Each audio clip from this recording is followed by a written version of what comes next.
Hello, my loves. Today we're going to talk about sleep. I'm going to teach you general principles of sleep, and then I'm going to go over some rules that I found that help people sleep much better. So let's begin. General principles of sleep. I'll start by saying you cannot make yourself go to sleep. You cannot, like, me. Now, some people might be able to fall asleep more easily than others, but even then, it's not an 100% conscious choice.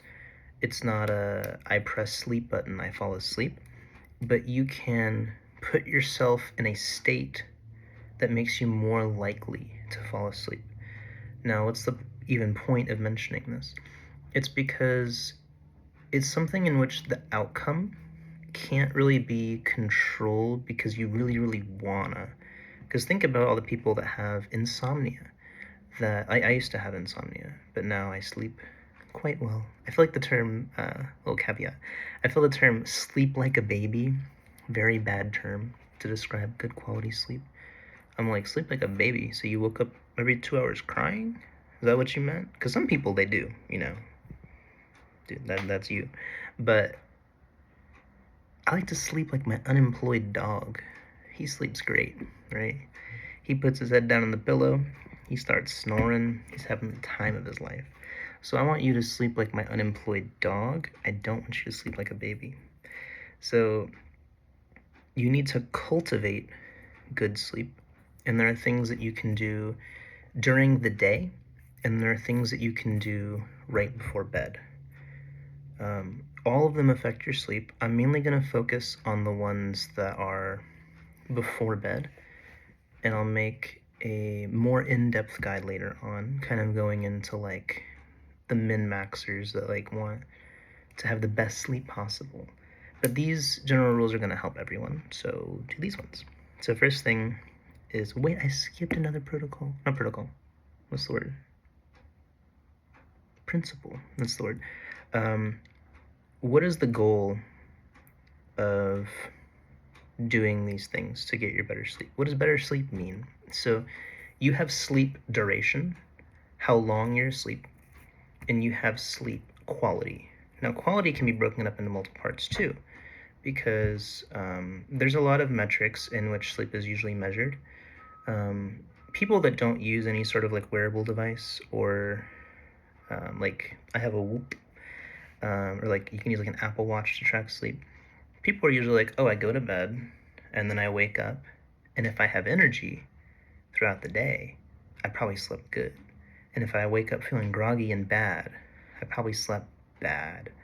And I think that those are like not bad metrics to use. Like, definitely pay attention to your body, but I would urge you to use both. So when I use my Whoop, it records like how much time I'm actually sleeping from when I go to bed. If I'm having stress in my sleep, like if I'm having high stress, medium stress, or none. My sleep quality, how much REM sleep I'm getting. These are a lot of things kind of like that are really important to keep track of. I think the main things for people are sleep duration is really good, but I value like sleep quality over duration most of the time. So one of the good ways to get sleep quality is to sleep at the same time every day. I think getting consistent sleep is often better than getting more hours. Let's go into the rules of sleep. So rule number 1, do not eat before bed. So what is before bed, right? So I like to put as much as a gap as you can tolerate before bed to have your last meal, including snacks and stuff if you can. So when you eat food, it wakes up the body because it increases your core temperature and it increases your heart rate. And those are 2 things that will wake up the body. The 3 things that wake up the body are light in your eyeballs, increasing your core temperature, and increasing your heart rate. So eating food is one of the main ways you can, like, I mean, unless your food glows in the dark, which I guess these days there are foods that glow in the dark. Like they make Pringles now that glow in the dark, but I wouldn't really call a Pringle food. I'd call it like a food-like product. Like I don't want my food to glow in the dark, bro. Like that's weird. That's like it doesn't feel like food to me. I mean, Pringles didn't feel like food before, but let's not talk about Pringles right now. So, putting a gap between your last meal and Hangshu me, you know, very beneficial. I like to put 2 hours or so, but the more you can, the better. The reason why I usually put around 2 hours is not necessarily because I think it's the most effective number, but I think it's a very effective number that works for most people.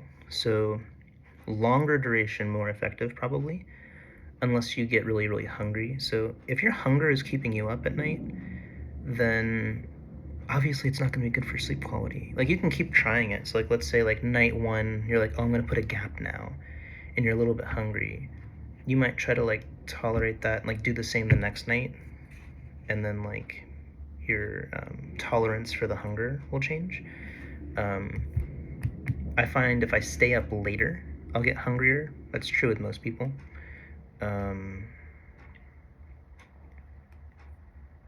I know that Brian Johnson, who's like the don't die guy, he has a very, very good sleep score, meaning like he went over 8 months with perfect sleep, like quality, quantity, all that.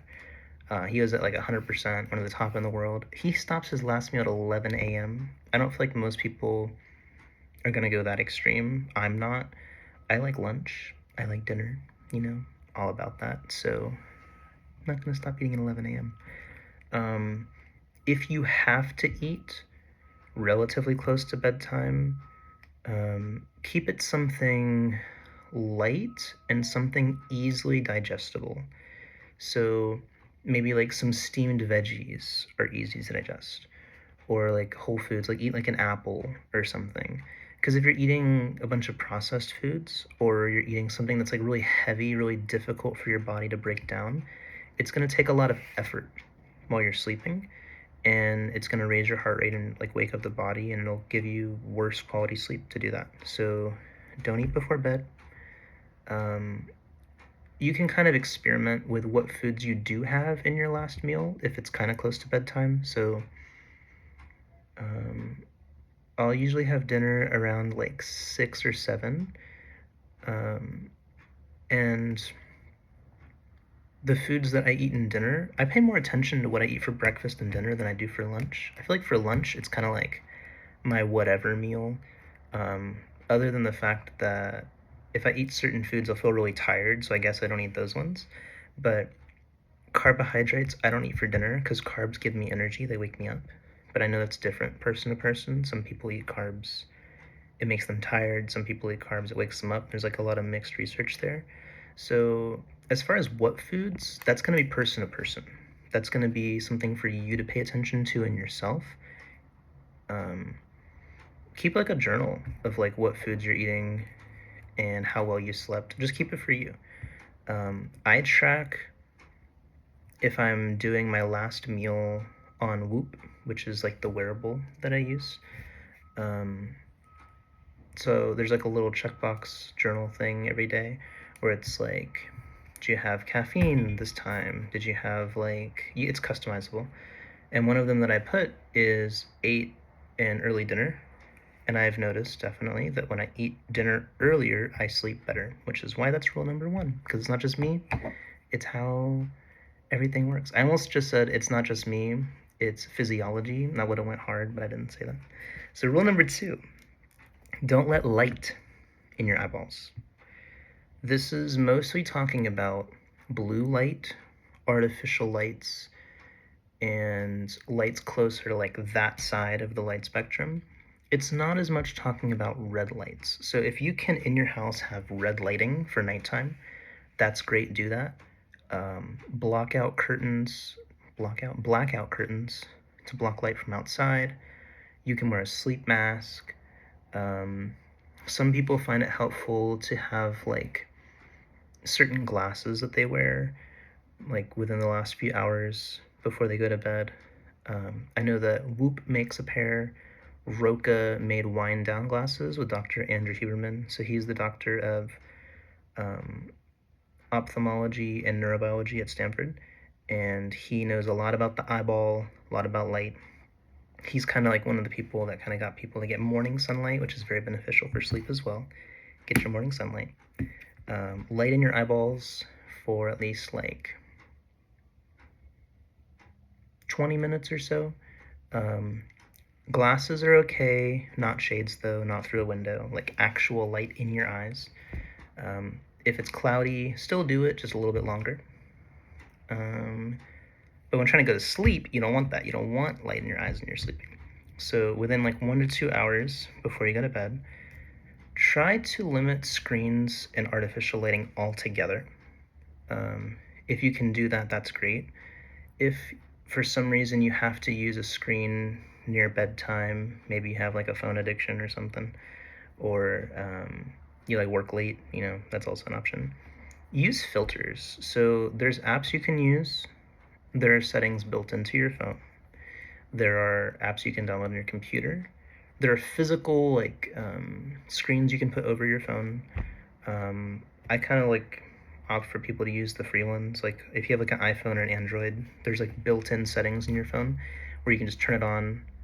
On iPhone, it's called like Night Shift. I don't know what it's called on Android, but it blocks blue lights and some of the more harmful lights that'll wake you up, like ultraviolet light. Use that. Very beneficial. I stop using technology around 9 p.m. and I go to sleep around like 10:30ish.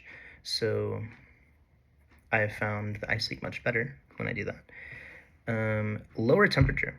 So if you want to sleep, you want to lower your core temperature. Notice I say core temperature, not your skin temperature. So you might feel like you are warm. Like for example, if you're using like a blanket, that'll increase your core temperature over time, depending on like how big your blanket is. But feeling warmth on your skin doesn't necessarily mean that's going to increase your core temperature. So if you take a warm bath or a warm shower, if it's not like hours long, you're actually not going to increase your core temperature, just your skin. So if you want to go to bed right after you shower, if you take a warm shower, right when you get out of the shower, your core temperature is actually going to drop because your skin was warm, so your body is trying to you're going to lose all of that heat. If you take a cold shower or a cold bath before going to bed, that'll actually wake up the body because your core temperature will go up. So that's better for like the morning time. I like to sleep with the AC on.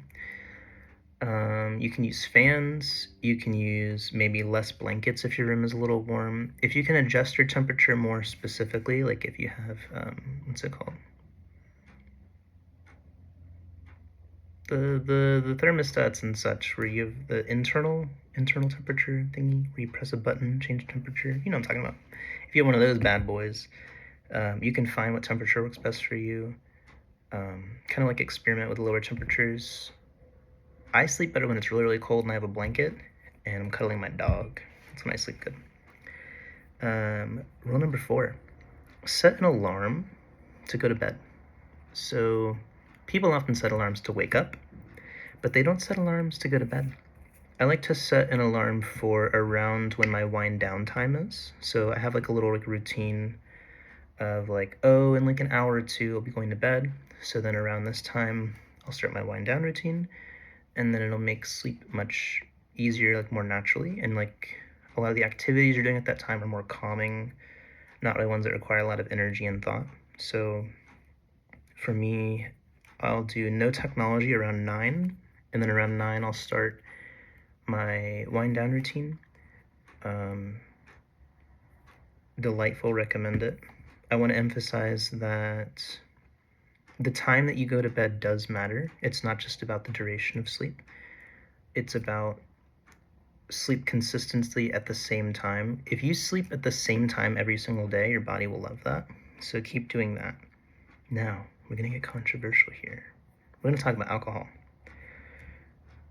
Do not drink it ever. I think it's really bad for sleep.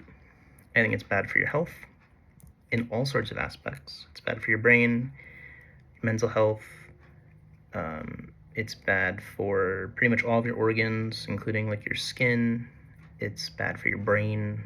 It's bad for, you probably think of anything, it's probably bad for it. So it's normalized in society, and a lot of medical professionals are um, kind of like scared to talk about it.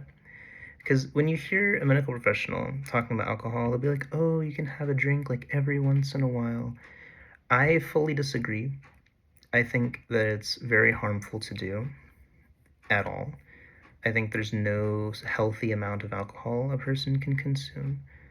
I'm not going to tell you like what to do or what not to do, but if you're seeking my guidance, do not do it, right? Like I think that if you're looking for Letty's permission to consume alcohol, you do not have it. You do not have it. It's not a necessary thing socially.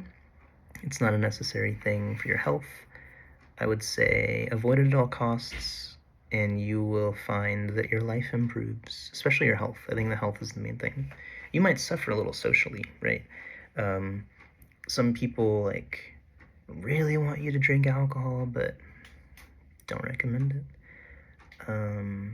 I've been to parties without drinking alcohol.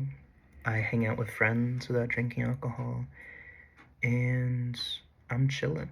Like, I have a good time with my friends.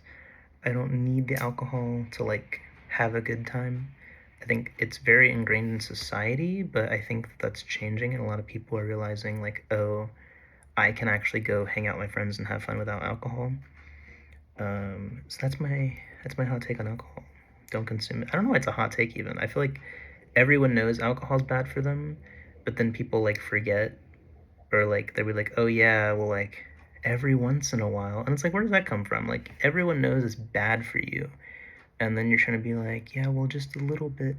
No, not a little bit. It's not like there's no health benefits of it, and don't talk about it's good for your heart because no, it's not. It's not good for your heart. There was like one study a long time ago about the flavonoids in red wine being beneficial for your heart. But one, alcohol itself bad for heart. Two, those flavonoids are found in many other foods that you already consume. And three, no, we're not having it. Oh wait, there was a three actually. Three is that that study was actually done by a brewery, so you can look into that. Very interesting propaganda. Let's get back into the other rules. So this is kind of rule number 5 still. Same general thing. When I say no alcohol, I also want to say like no caffeine. And that doesn't mean not at all. Caffeine's not harmful. Caffeine is good for your health. But the timing at which you consume caffeine is very important. You want to put at least 4 to 6 hours. I'd say I'd push more towards 6 before you go to bed to stop consuming any caffeine, especially like the higher amounts of caffeine. So I go to sleep, or I start my wind down routine around 9 o'clock. So I stop drinking caffeine at 3 p.m. And if I were to drink caffeine around 4, 5, God forbid 6 p.m., right? I'm going to have a higher heart rate when I'm going to bed, and it's going to be harder for me to sleep. So drinking caffeine is good for you. Like it has a lot of benefits, especially if you're drinking things like coffee and tea and stuff, right? But don't drink it so close to bedtime. So I'd say 4 to 6 hours is a good time frame to stop drinking caffeine. The reason why that time is because of the half-life of caffeine, so it'll stay in your system for long periods of time. I guess I could explain how caffeine works. So every hour and a half or so, your body produces a chemical called adenosine. Adenosine's in like all of our cells and it does different things, but in the brain, you have your adenosine receptor, and it's like this, and then you have caffeine, it's like this. It goes inside, and then your body picks it up, and every hour, half or so, it makes you tired. That's like what it does. So throughout the day, you become more and more tired. And then caffeine looks exactly like adenosine to the adenosine, you know this thing? The adenosine receptor. So here's caffeine, looks just like it, goes inside, and then freaking if there's a, I need more hands. If I had 4 arms, this would be easier, or at least 3 actually. But anyway,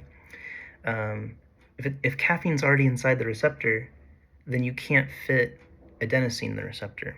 So that's how caffeine works. You can't get the tired chemical because it's picking up caffeine instead.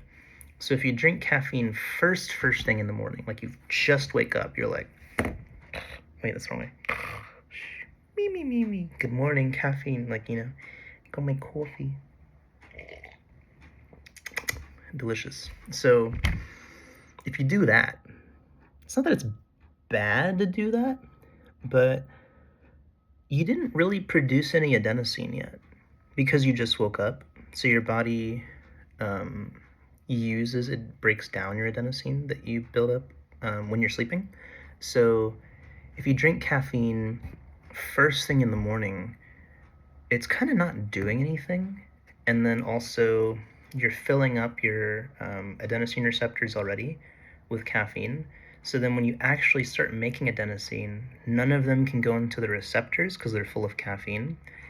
And you'll have a buildup of adenosine. And then the caffeine wears off. And then you know what happens next? Stay tuned for what happens next. You crash in the afternoon. And that's why that happens, is because you're having caffeine too early in the day that you didn't have any adenosine made yet. You made a buildup of adenosine, and then you have your afternoon crash. So if you wait like an hour or so until after you wake up, I say 90 minutes is like the good number. Say 90 minutes after you wake up to have your first amount of caffeine, you'll notice a reduction in the crashes of caffeine throughout the day. Yeah, little caveat about caffeine. I thought I'd mention that. Also, if you get jitters from caffeine, have caffeine with L-theanine in it, and it'll reduce that jitteriness. L-theanine is in green tea, and it has like very calming effects. A lot of things now have L-theanine in it because they've seen those calming effects, but green tea, matcha, stuff like that has L-theanine. So then, where were we at? Kind of rule 6, which is the no caffeine. Was that all I wanted to mention today? Couldn't be.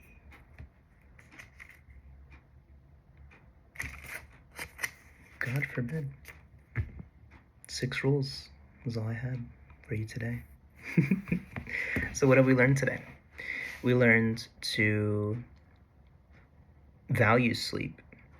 We learned some things that will help make you sleep better and get better sleep quality. You learn to avoid eating before bed. So like 2 hours before bed, don't eat. Don't let light in your eyes for 1 to 2 hours. Lower your core temperature before bed. Set an alarm to go to bed. And no caffeine or alcohol. Try these out. Let me know if they help. And if you want to track your sleep, I highly recommend using a Whoop, which is the one that I have.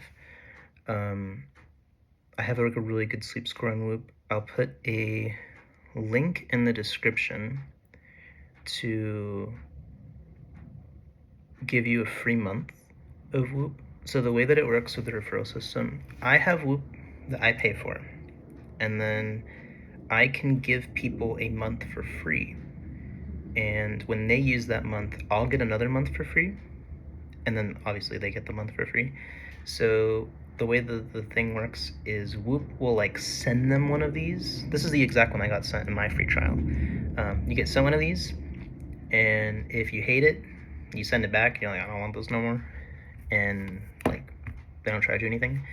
And then if you love it and you're like, actually I want to keep this, they make it really easy to just be like, oh yeah, I'll just keep it. And then you like pay monthly for the Whoop device. You can use other devices like Fitbit and Apple Watch, but I personally really like Whoop. I like that it doesn't have a screen on it. So you can see like right here, everything's like on the Whoop app, and there's a lot of really good tech in the app to kind of like look at you specifically, like if you're putting in like things in your journal or it'll like ask you questions, and you can kind of just put it on and forget about it. And a lot of like throughout the day, like when you exercise or anything like that, like it'll keep track of like everything, and it'll let you know like, oh, this might be hurting your sleep, or oh, like this is like really good for your sleep, keep doing that, stuff like that. So highly recommend Whoop. I hope that you sleep really, really good, and I love you. And tell me which of these things help you. Tell me if you have any questions about sleep, or any quandaries about sleep, or maybe a sleep tip that you recommend other people do. And if it's really good, I'll like your comment and be like, wow, what a good tip. I should have said that. And if it's really bad, I'll be like, boo, bad sleep tip. No, I'm just like, if you're spreading misinformation in the comments, I'm gonna tell people that's like not correct. But let me know. Love you bunches. Bye.